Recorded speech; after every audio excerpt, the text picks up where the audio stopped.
हाँ मैं शुरू करने वाला हूँ। जी बस 1 मिनट।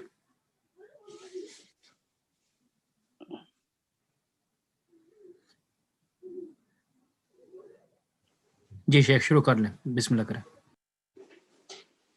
बिस्मिल्लाहिर्रहमानिर्रहीम वस्सलातु वस्सलामु अला नबीना मुहम्मद व अला आलिहि वस्सहबिहि अजमईन। Welcome to this our third lesson in Usul Tafseer. We have covered about 5 points in our last lesson. Now the remaining points, the 6th one, which is the knowledge of Arabic language. Of course, Quran was revealed in Arabic, so it means that a good command of Arabic language is needed, without which it would be very, very difficult to understand Al-Quran. Even some minute details can make a difference. So this is why we have to emphasize that a good knowledge of Arabic language is needed for a person who is going to explain Al-Quran. Now, with some examples, the matter would become very, very clear. Here, for example, this ayah of Surah Al-Baqarah, verse number 60. وَإِذِ اسْتَسْقَى مُوسَى لِقَوْمِهِ فَقُلْنَا اضْرِبْ بِعَصَاكَ الْحَجَرَ فانفجرت منه 12 عينا. وإذا استسقى موسى لقومه, when Musa alayhi salam he prayed for water for his people. So we said, and he said to Musa alayhi salam, اضرب بعصاك الحجر, strike the rock with your staff. So asa is staff, al-hajar is the rock. فانفجرت منه 12 عينا, so 12 springs of water gushed out from it. That is what is the proper translation of this verse. But here we can see that those people who denied the miracles with the prophets of Allah, al-mu'jizat, they wanted to give their own meanings, because this is a miracle of Allah subhanahu wa ta'ala, that Sayyidina Musa alayhi salam is striking his staff on the rock, and then water comes out from that rock. And this tafsir is the one which is done by one of the impostor prophet, the person who claimed to be a prophet in India, and I mean Mirza Ghulam Ahmad al-Qadiani. Because he does not believe in the miracles, so he is going to translate it in a different way. He says that the word Varaba is also used to travel in the land. And Al-Hajar, the rock, is not merely a rock. It may be the mountains. And Asa, which is a staff, he says Asa also means those people who are like Asa for you, like a stick for you, supporting you, your own people. So in this way, the meaning becomes totally different. It means that travel with your people through the mountains. So is there any room for such a translation? Not at all. Why? Because Arabic language does not support him at all. Varaba, does it mean travel? Only when there is fee after that. For example, Allah subhanahu wa ta'ala has said, وَإِذَا ضَرَبْتُمْ فِي الْأَرْضِ فَلَيْسَ عَلَيْكُمْ جُنَاحٌ أَن تَقْصُرُوا مِنَ الصَّلَاةِ. That is the ayah of Surah An-Nisa 101. وَإِذَا ضَرَبْتُمْ فِي الْأَرْضِ, when you travel in the land, so there is this qarina, indication that there is a fee after that.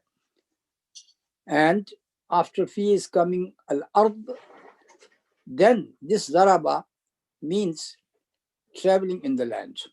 So the meaning of this ayah is, if you travel in the land, فَلَيْسَ عَلَيْكُمْ جُنَاهٌ أَن تَقْصُرُوا مِنَ الصَّلَاةِ. So there is no difficulty upon you to shorten your prayer. In the very same way, in Surah Al-Muzammil, verse number 20, وَآخَرُونَ يَضْرِبُونَ فِي الْأَرْضِ. And there are others who are traveling in the land. Once again, the word fil ard is there. And as long as there is no fi here, then we have to take the original meaning of daraba. You can't take the meaning of asa. You can't leave the original meaning, which is the staff or which is the stick, when it is quite acceptable here. And al-hajar is the rock, is the stone. So as long as the original meaning can be taken easily, why you have to go to a figurative meaning? That is totally wrong. So this explanation comes because of the lack of knowledge of Arabic. Now, another example which we have explained in our previous lessons of the pearls of Al-Quran. So this is why I would be very brief, that even a small letter like al-waw, that can make a difference between the meanings. For example, the ayah of Surah Zumar, where it says about those people who are going to be driven to Jahannam. It says, وَسِيقَ الَّذِينَ كَفَرُوا إِلَى جَهَنَّمَ زُمَرًا حَتَّى إِذَا جَاءُوهَا فُتِحَتْ أَبْوَابُهَا. And kuffar people were driven away to Jahannam in groups until when they came to it, فُتِحَتْ أَبْوَابُهَا, the gates of Jahannam were opened. In comparison, when it says about the believers, there is an addition of waw before فتحت أبوابها. وسيق الذين اتقوا ربهم إلى الجنة زمرا حتى إذا جاءوها وفتحت أبوابها. And those people who feared their Lord, they were driven to Al-Jannah in groups until when they came to it, وفتحت أبوابها, while the gates of Jannah were open for them. So this wa is known as wawul hal. Wawul hal means it is describing the situation of the believers at that time when they reached at the gates of Al-Jannah. The gates were already opened. And in the case of the criminals, kuffar people, when they came to Jahannam, after they came, then the gates were open for them. So it means that the criminals are treated in a different way. That is a way of disrespect and humiliation. And the believers, they were treated in a very beautiful way. When they came, the gates of Al-Jannah were already open for them. And this is how it happens even in this world. If, for example, you are visiting, or a king is visited by another ruler of any other country. So once the carrier of that visitors come, the gates of his palace would already be open for him. They would not be waiting there outside the gate to be allowed to come in. No, the gates would be open because this is the token of respect for him. So that was point number 6. Now come to point number 7. We have to see the surroundings of the events at the time of the revelation of one ayah, any ayah, because that surrounding, which is known as asbabul nuzul, what were the situation which demanded that ayah, that ruling, we have to know that. That is going to let you understand the real meaning. So This is known in Arabic as Asbabun Nuzul, all the causes which wanted or which needed that revelation to come. Now let us take this ayah of Surah An-Nisa. Now in Surah An-Nisa, this ayah is very, very clear, which speaks about the ayah in the beginning. وَإِنْ خِفْتُمْ أَلَّا تُقْسِطُوا فِي الْيَتَامَى فَانكِحُوا مَا تَابَ لَكُم مِّنَ النِّسَاءِ مَثْنَى وَثُلَاثَ وَرُبَاعَ فَإِنْ خِفْتُمْ أَلَّا تَعْدِلُوا فَوَاحِدَةً وَإِنْ خِفْتُمْ أَلَّا تُقْسِطُوا فِي الْيَتَامَى. And if you fear that you will not be able to do justice, about the orphans, then marry ma taba lakum, whatever is good for you out of the women, whether 2 women or 3 women or 4 women. فَإِنْ خِفْتُمْ أَلَّا تَعْدِلُوا فَوَاحِدَةً. And if you fear that you are not going to do justice, then فَوَاحِدَةً, then only one, you have to marry only one woman. So this is the ayah of Surah An-Nisa. وَإِنْ خِفْتُمْ أَلَّا تُقْسِطُوا فِي الْيَتَامَى. What is the background? Because it becomes a bit difficult to understand. So you have to go back to the events which surround this ayah. That was after the advent of Uhud, or the Battle of Uhud, when many believers were martyred, and there were many orphans. Among the orphans, there were girls as well. Now, let us assume that if a person got in his custody some orphan ladies, and these orphan ladies, they have inherited a lot of fortune as well. Now the man who got the custody of these orphan women, he wanted to marry them. Why? Because once he marries such a woman, then he will have the control of all her wealth. This wealth is not going to be driven away from him. But there is one condition, that you have to do justice to these women when you are going to give them the dowry amount. So the meaning is here, وَإِنْ خِفْتُمْ أَلَّا تُقْسِطُوا فِي الْيَتَامَى.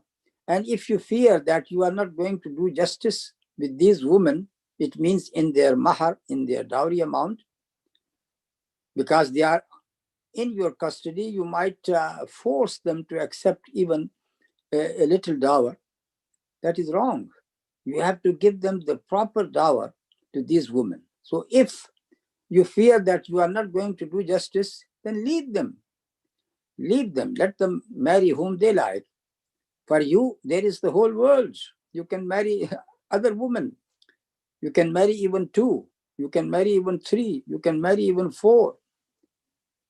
فَإِنْ خِفْتُمْ أَلَّا تَعْدِلُوا فَوَاحِدَةً. And even if you marry more than one woman, there is this condition of adl and justice.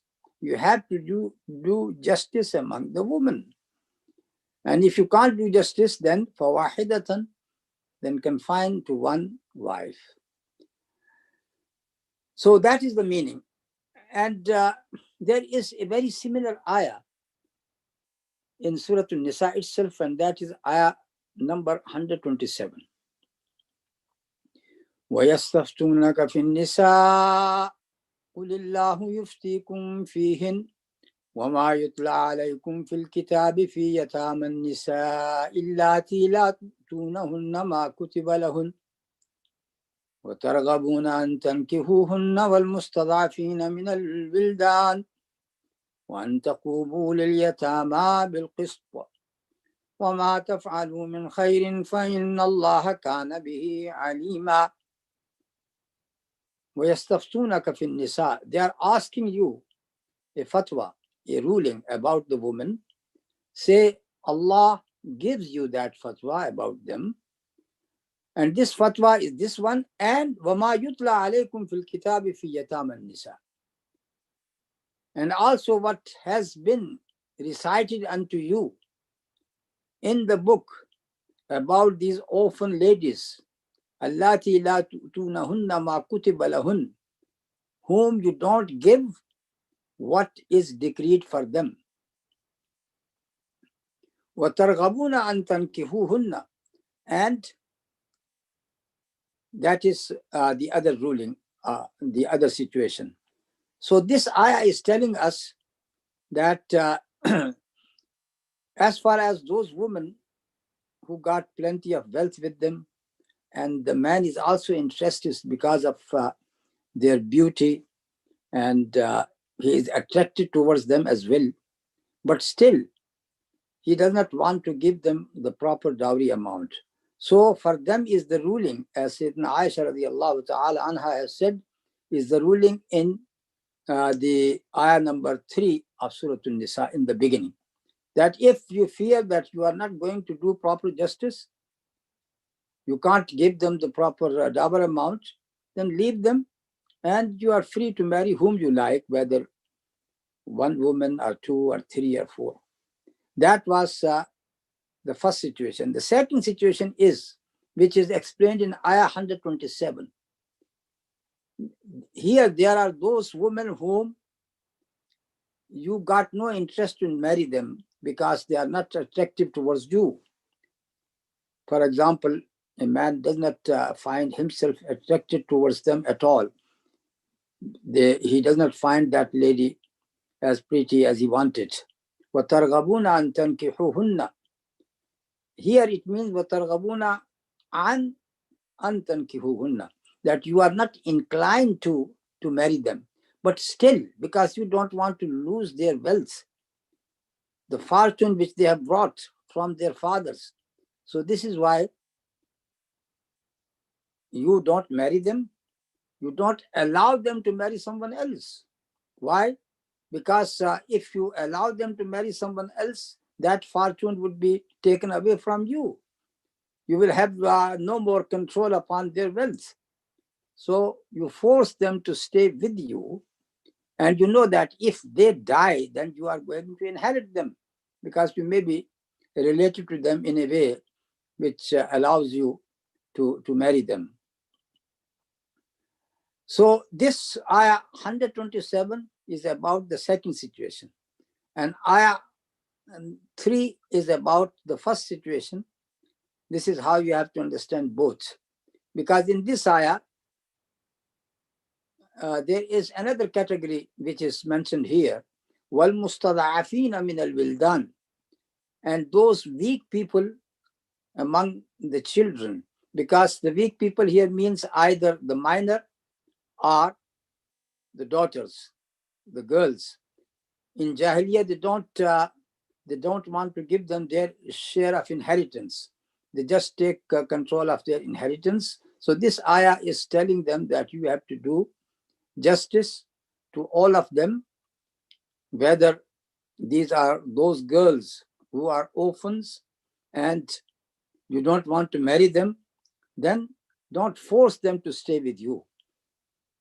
Give them that freedom to marry whom they like. And in the same way, وَالْمُسْتَضْعَفِينَ مِنَ الْبِلْدَانِ, those weak people among the children, give them their inheritance. وَأَن تَقُومُوا لِلْيَتَامَى بِالْقِسْطِ, and you always stand with justice as far as orphans are concerned. So these orphans, they are both the girls who are at the time of marriage, who have reached the time of marriage, or those minor who did not receive their inheritance, are the people they normally did not want to give them their inheritance. وَمَا تَفْعَلُوا مِنْ خَيْرٍ فَإِنَّ اللَّهَ كَانَ بِهِ عَلِيمًا, and whatever khair you do, Allah subhanahu wa ta'ala is well aware of that. So this was about these two ayah of Surah An-Nisa. Now let us come this ayah of Surah Al-Baqarah 189. ليس البر بأن تأتوا البيوت من ظهورها. ليس البر أن تأتوا البيوت من ظهورها. It is not piety that you enter the houses from their back. The full ayah is يَسْأَلُونَكَ عَنِ الْأَحِلَّةِ قُلْ هِيَ مَوَاقِيتُ لِلنَّاسِ وَالْحَجِّ. And then لَيْسَ الْبِرُّ بِأَنْ تَأْتُوا الْبُيُوتَ مِنْ ظُهُورِهَا وَلَكِنَّ الْبِرَّ مَنِ اتَّقَى وَأْتُوا الْبُيُوتَ مِنْ أَبْوَابِهَا. That is the whole ayah. So people, if they just read this ayah, they would not understand what does it mean. It is not piety to enter the houses from their back until you know the whole situation. First of all, this ayah is speaking about a certain question which has been raised to the Prophet ﷺ. يَسْأَلُونَكَ عَنِ الْأَهِلَّةِ. The people are asking you about the crescent. The question was, some people, they are asking that what about these crescents? Means why they are so thin in the beginning, then they start growing bigger and bigger until they turn into full moon, which is called Badr. That was their question. Allah subhanahu wa ta'ala replied to this question that this is not something which you should care about that. No, the main thing for which these crescents appear in this way, because Allah subhanahu wa ta'ala has made them a time for people and for Hajj as well. Means a time for some type of forms of worship like fasting. You can't start the fasting until you know that the month has started.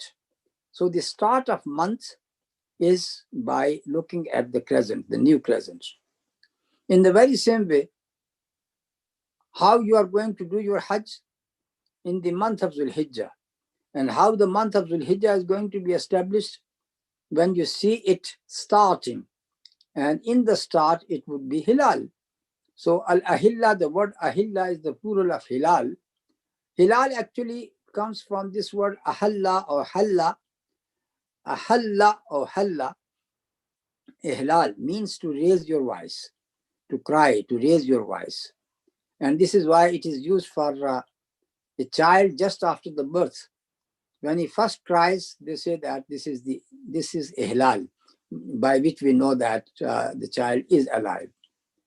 And in the very same way, the sacrifice which is done when you are about to slaughter an animal, you have to slaughter it in the name of Allah. If it is done in a name other than Allah subhanahu wa ta'ala, then it is not accepted. And this is expressed in this way in Arabic, وَمَا أُحِلَّ بِهِ لِغَيْرِ اللَّهِ in Quran.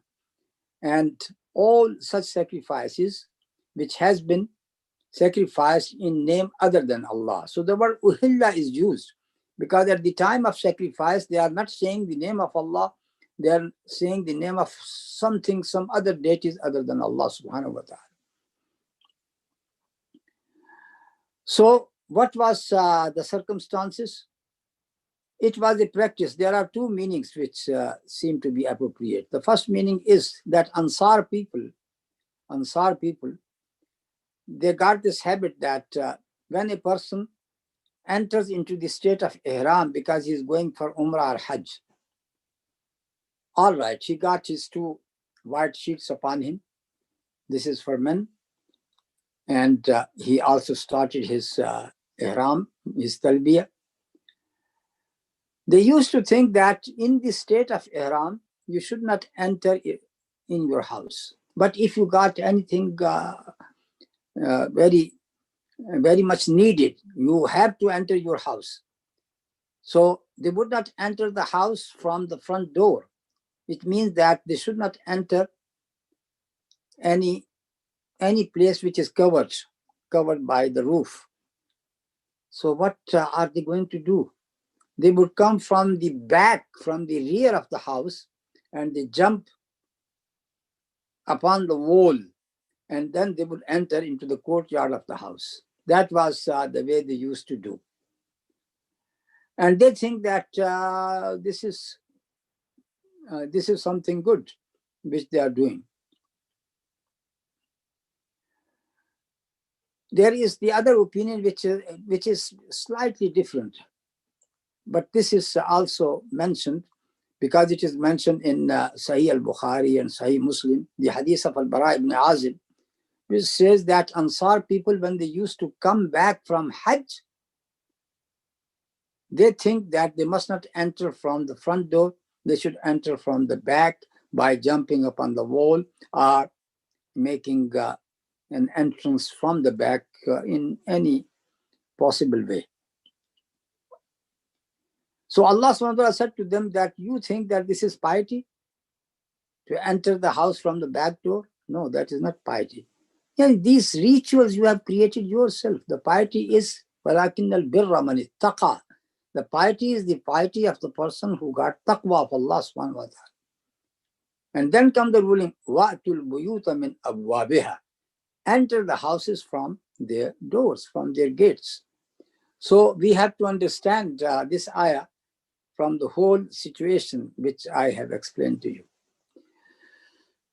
Now, in the very same ayat of Surah Al-Baqarah, later comes this ayah which says, وَلَا تُلْقُوا بِأَيْدِيكُمْ إِلَى التَّهْلُكَةِ. That is verse number 189. وَلَا تُلْقُوا بِأَيْدِيكُمْ إِلَى التَّهْلُكَةِ. Do not throw yourselves with your own hands towards destruction. So what does it mean? Not to throw yourself into destruction, destruction. Here comes this explanation. That explanation, we find it in the hadith of Aslam Abu Imran. Aslam Abu Imran, he said that what is the real meaning of this? Now, during the time, we know that during the time of Sayyidina Muawiyah, there was an expedition which went to Constantinople, Constantinia, which is now known as Istanbul. And that was the first expedition going to that area. He says that one of Mujahideen from among Al-Muhajirin, he saw a big number of enemy and he wanted to just face them by himself. And he wanted to go and attack them.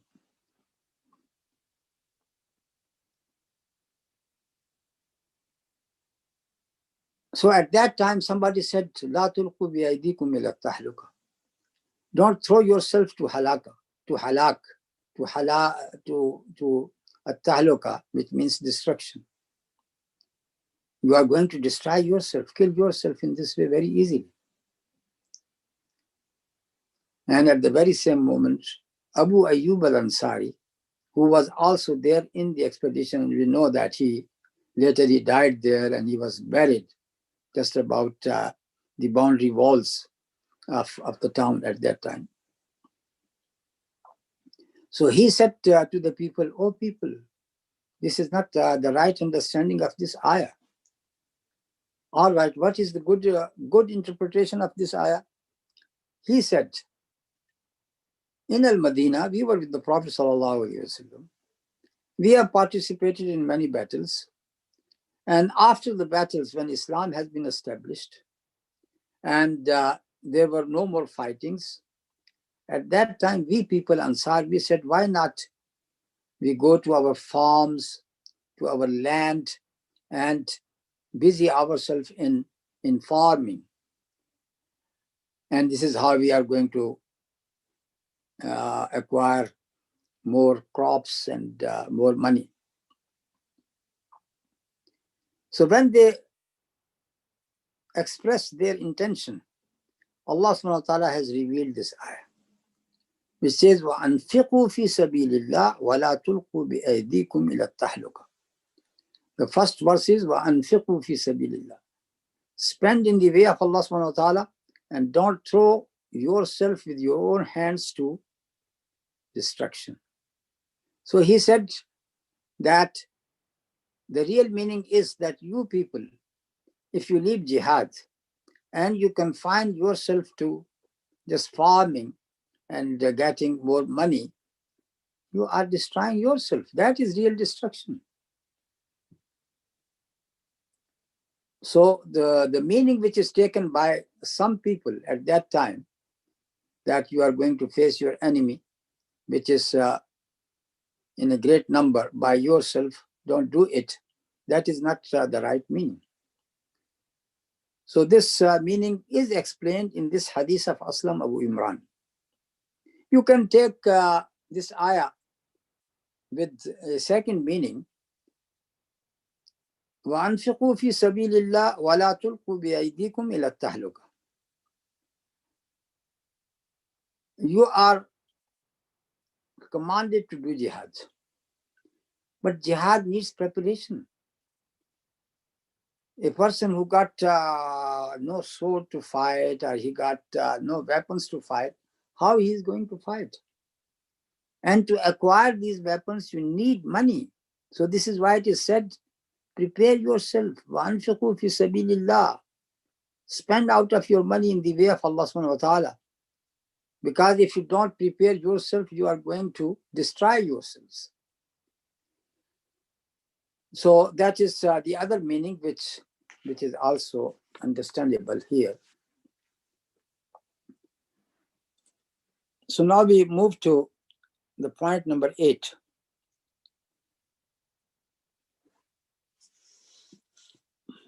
You have to approach Al-Quran without any bias or prejudice. You want to interpret Quran in your own way? When there is a tafseer which is found, either it is given by the Prophet ﷺ or by some of the Sahaba. So how can you ignore that tafseer and you try to put your own tafseer? Those people who does not recognize the authority of al-hadith, they say, no, Quran is enough for us. We don't accept hadith. It has been collected long after the Prophet. So they got so many doubts about it. And then they bring this ayah of Surah Luqman, ayah number 6, right in the beginning. It says, وَمِنَ النَّاسِ مَنْ يَشْتَرِي لَهْوَ الْحَدِيثِ لِيُضِلَّ عَنْ سَبِيلِ اللَّهِ بِغَيْرِ عِلْمٍ.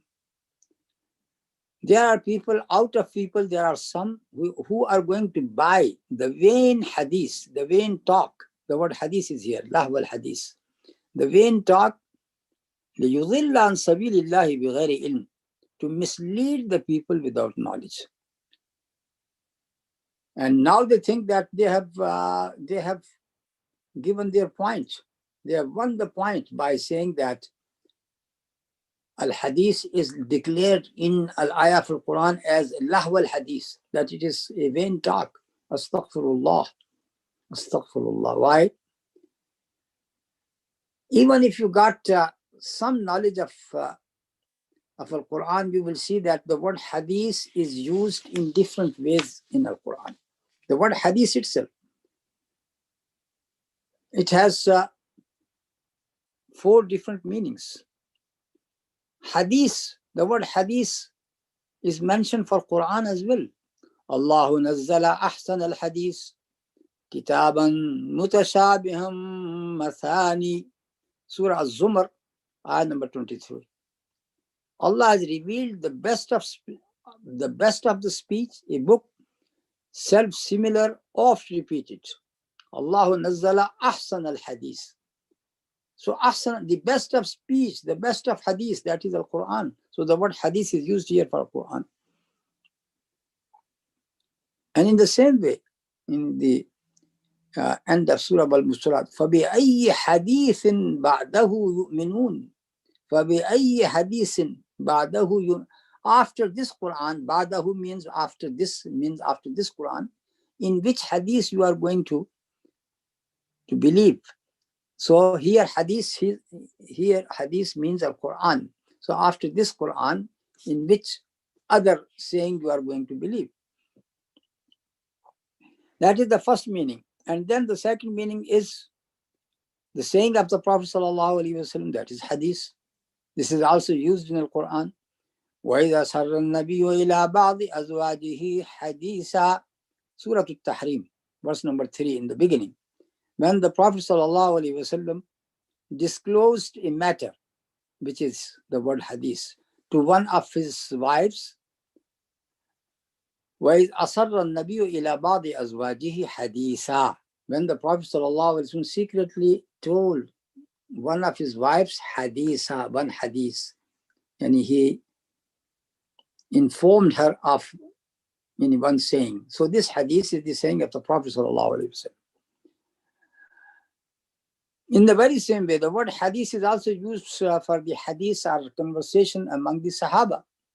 The ayah of Surah Al-Ahzab that don't enter the houses of the Prophet ﷺ until you are invited for a meal, for example. And even after the meal, once the meal is over, then you have to leave the place without staying for any conversation. The ayah is فَإِذَا تَعِمْتُمْ فَانْتَشِرُوا وَلَا مُسْتَأْنِسِينَ لِحَدِيثٍ, ayah 53. فَإِذَا تَعِمْتُمْ فَانْتَشِرُوا. So, when you have finished your food, فَانْتَشِرُوا, then disperse.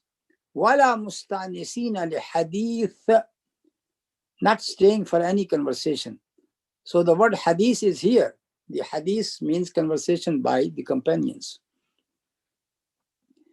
The fourth meaning is the one which is in Surah Luqman, any vain talk. That is, وَمِنَ النَّاسِ مَنْ يَشْتَرِي لَهْوَ الْحَدِيثِ لِيُضِلَّ عَنْ سَبِيلِ اللَّهِ بِغَيْرِ عِلْمٍ. Here it means a vain talk. And what is that vain talk? That was explained by the Sahaba Ridwanullahi ta'ala alayhim ajma'in as well. They said that the vain talk here means singing. Singing, al-ghina, that was the interpretation which is given by the Sahaba like Abdullah ibn Masud and some others.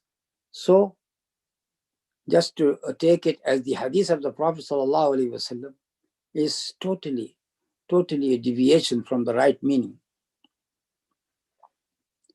Now the point number 9, which is about the knowledge of abrogating and abrogated verses. Let me leave it till the end because it has some example or some discussion, and I want to do it in the end so we can take whatever we can today about the examples. But still, one example would be enough as well. So let me move to the next point, number 10. That is a principle which is given by our Shaikh Muhammad al-Amin al-Shanqiti, that if in one ayah, in ayat of al-Quran, one word mostly comes for a certain meaning, then you can't reject this meaning. You can't reject this meaning whenever it occurs in the ayat of al-Quran, because in most of the ayat it is coming for a certain meaning. So this meaning should be always in our mind. You are not going to leave that meaning. For example, the word ghalaba. Ghalaba means dominance. Now this dominance, is it a dominance by speech, or it is a dominance by power? By power mean here's this type of dominance which is known as winning the war or winning the battle. So which one is mostly used in the Quran? Let us see. This ayah of Surah Al-Mujadila, ayah number 21. كَتَبَ اللَّهُ لَأَغْلِبَنَّ أَنَا وَرُسُلِي. Allah subhanahu wa ta'ala has recorded لَأَغْلِبَنَّ أَنَا وَرُسُلِي, that I am going to be dominant, myself and my messengers. So here a person can say that أَغْلِبَنَّ, I am going to be dominant, means by my arguments. بِالْحُجَّةِ وَالْبُرْهَانِ. That's what it means. كَتَبَ اللَّهُ لَأَغْلِبَنَّ أَنَا وَرُسُلِي. So the point which is preferred by our Shaykh Muhammad al-Amin al-Shanqiti, he says, let us see in Al-Quran what is the meaning of ghalaba mostly. Let us take so many ayat. قُلْ لِلَّذِينَ كَفَرُوا سَتُغْلَبُونَ وَتُحْشَرُونَ إِلَى جَهَنَّمَ. Ayat of Surah Al-Imran 12. قُلْ لِلَّذِينَ كَفَرُوا سَتُغْلَبُونَ. Say to the kuffar people, you are going to be dominated, and you are going to be defeated, and you are going to be driven away to Jahannam.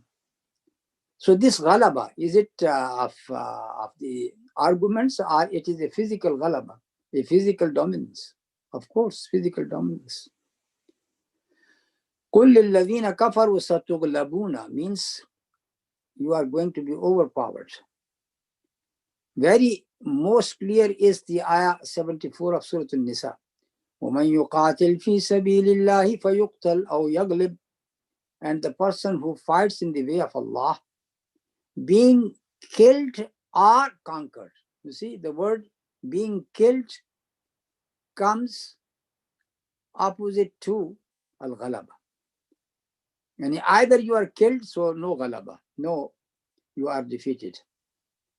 Or yaglib, or you got ghalaba. So it means ghalaba here is a physical ghalaba, is the dominance in the battlefield.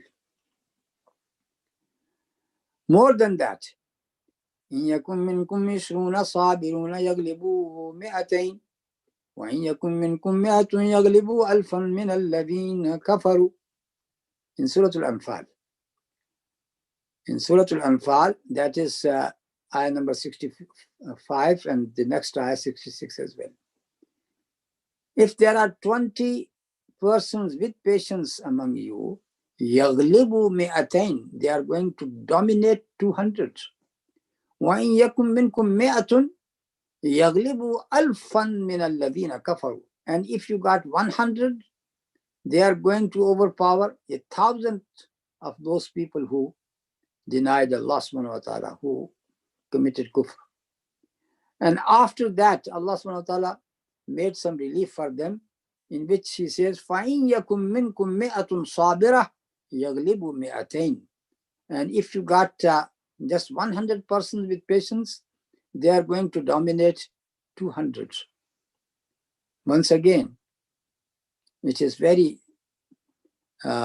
explicit here, that al-ghalaba here is the physical ghalaba. More than that, the first ayah of Surah Al-Rum, Alif Lam Mim, غُلِبَتِ الرُّومُ فِي أَدْنَى الْأَرْضِ وَهُمْ مِنْ بَعْدِ غَلَبِهِمْ سَيَغْلِبُونَ فِي بِضْعِ سِنِينَ. Alif Lam Mim, غُلِبَتِ الرُّومُ. Romans are defeated in the lowest part of the land, which was Palestine. That was the fighting between the Romans and the Persians. وَهُمْ مِنْ بَعْدِ غَلَبِهِمْ سَيَغْلِبُونَ.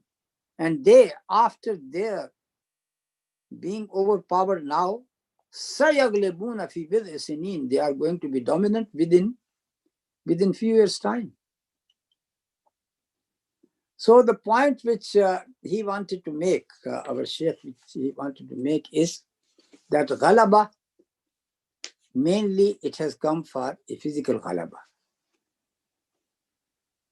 Al-ghalaba bil-sayfi was-sinan, with the sword and the arrow. So this is why in the first ayah which we have read, كَتَبَ اللَّهُ لَأَغْلِبَنَّ أَنَا وَرُسُلِي. Allah subhanahu wa ta'ala has recorded that I am going to be dominant, and my messengers. Here, there may be one question which can be raised, that you are saying that if a person is killed, then he got no ghalaba. So here it says the messengers of Allah would be dominant. But this ayah of Surah Al-Baqarah 87 says, فَفَرِيقًا كَوَّبْتُمْ وَفَرِيقًا تَقْتُلُونَ. It speaks about Bani Israel who used to kill their prophets and messengers. And then it says, فَفَرِيقًا كَوَّبْتُمْ. So a group of them, you rejected them, you falsified them. وَفَرِيقًا تَقْتُلُونَ. and a group of them, you killed them. So it means that there were among the messengers of Allah who were killed. As for Anbiya, Nabi, yes, there is no doubt that they have been killed, because it says very clearly, وَيَقْتُلُونَ النَّبِيِّينَ بِغَيْرِ حَقٍّ وَيَقْتُلُونَ الْأَنْبِيَاءَ بِغَيْرِ حَقٍّ. That is said very clearly. So we are not speaking about Anbiya, Nabi like Zakaria alayhi salam, Yahya alayhi salam, they have been killed. We are speaking about a messenger of Allah like Sayyidina Isa alayhi salam. Can he be killed? He is a Rasul. And this is why the Quran has denied, وَمَا قَتَلُوهُ وَمَا صَلَبُوهُ وَلَكِنْ شُبِّهَ لَهُمْ. They did not kill him, they did not crucify him, that someone of his resemblance was killed. So Imam Shanqiti has answered this question. فَفَرِيقًا كَذَّبْتُمْ وَفَرِيقًا تَقْتُلُونَ. He says that the promise which is given by Allah subhanahu wa ta'ala, that I would be dominant and my messengers, كَتَبَ اللَّهُ لَأَغْلِبَنَّ أَنَا وَرُسُلِي. This is for those messengers of Allah who are given the task to fight, to actual fight in the way of Allah subhanahu wa ta'ala. So such people, such messengers who are asked to fight in the way of Allah, then ghalaba, dominance is promised for them. But those who are not given this promise, those who are not given this order to fight, so if someone comes and just kill them, that could be possible. And this is what this ayah is saying. So anyhow, that was about this point. And now let us move to the next point, which is understanding some verses in the light of modern discoveries.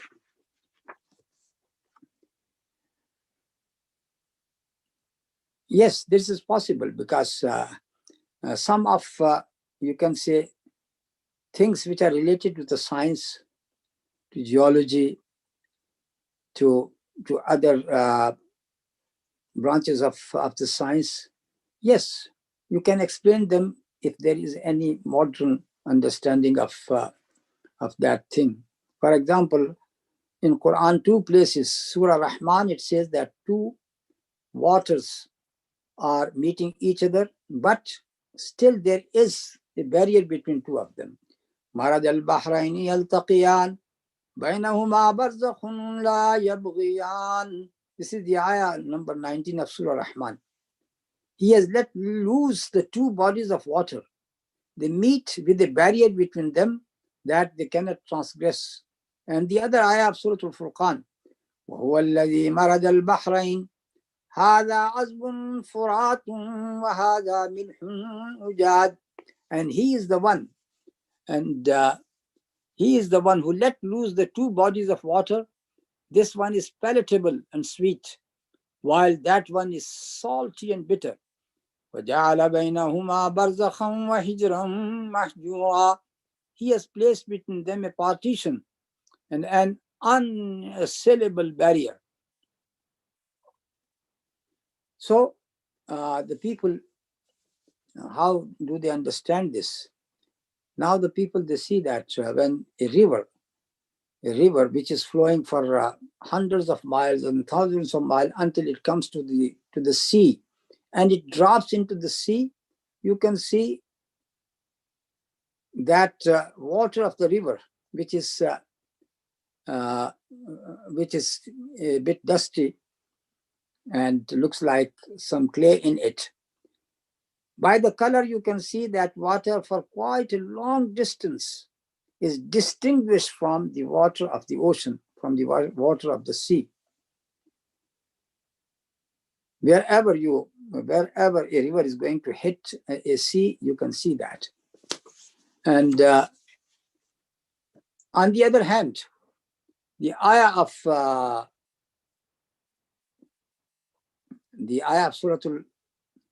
Al-Furqan, it is also speaking about the 2 seas, but it says that one is sweet and one is saltish. So it makes it clear, the sweet one is the river and the saltish one is the sea. And the ayah of Surah Al-Rahman, it simply says, Maraj al-Bahrayni yaltaqiyan. 2 Bahr. So Bahr, the word Bahr can be used for river, But let us take it, it is only for sea. Even if it is for sea, two seas, when they meet each other, still they got their own distinction for quite a length of the place. Here at Gibraltar, you can see that this Mediterranean, it meets the Atlantic. So about that, let me read these quotations from National Geographic of July 2002. The question is, which way does water flow in the Straits of Gibraltar? Answer, it flows east and west. The surface flow carries Atlantic water eastward into the Mediterranean Sea, where it is subjected to strong evaporation. The water's salinity increases, making it denser. It then sinks and returns to the Atlantic Ocean by flowing westward along the bottom of the straits. So you can see that the water of Atlantic, if it enters into Mediterranean, or the Mediterranean water enters into the Atlantic, each one of them keeps its characteristics for quite a long time. So people can see it by their own eyes. And there are many other examples of this nature as well. But as I said that we are going to take point number, the point which we have missed, number 9, knowledge of abrogation and abrogated verse. Let us take it in the remaining time, because Quran has mentioned ما ننسخ من آية أو ننسها نأتي بخير منها أو مثلها in Surah Al-Baqarah. If we abrogate a verse or we leave it aside, then we are going to bring a verse better than that or similar to that. So it means that there is an abrogation. Imam Suyuti in his book Al-Itqan, he has mentioned that there might be 21 cases of abrogated verse. 21 cases of abrogated verses. A lot. Then comes Shah Waliullah al-Dehlavi. In his book Al-Fawz al-Kabir, he says that these 21 ayat can be reduced to 5. So there are only 5 abrogated verses in the Quran. And let us see these 5 verses, and we can see that they could be reduced to less than that, maybe just 3. For example, the first example is Ayah 180 of Surah Al-Baqarah. كتب عليكم إذا حضر أحدكم الموت إن ترك خيرا الوصية للوالدين والأقربين بالمعروف. When the death approaches one of you, it is recorded upon him, if he has left some khayr, some money, some wealth, الوصية للوالدين والأقربين, that he should leave a will for the parents and the relatives bil maruf, in a right way, in a known way. So it means that there is a ruling which says that a dying person should have done some wasiyah for his parents. But we see that when the ayat of Surah An-Nisa, verse number 11, was revealed, يُوصِيكُمُ اللَّهُ فِي أَوْلَادِكُمْ لِلذَّكَرِ مِثْلُ حَظِّ الْأُنثَيَيْنِ, this ayah which gives the share of each and every person in the family, starting with the children, and then the parents, and then the husband and the wife, the brothers. All these shares are given in that ayah. And after that, the saying of the Prophet ﷺ, La wasiyata li warisin, there is no wasiyah is allowed for an inheritor.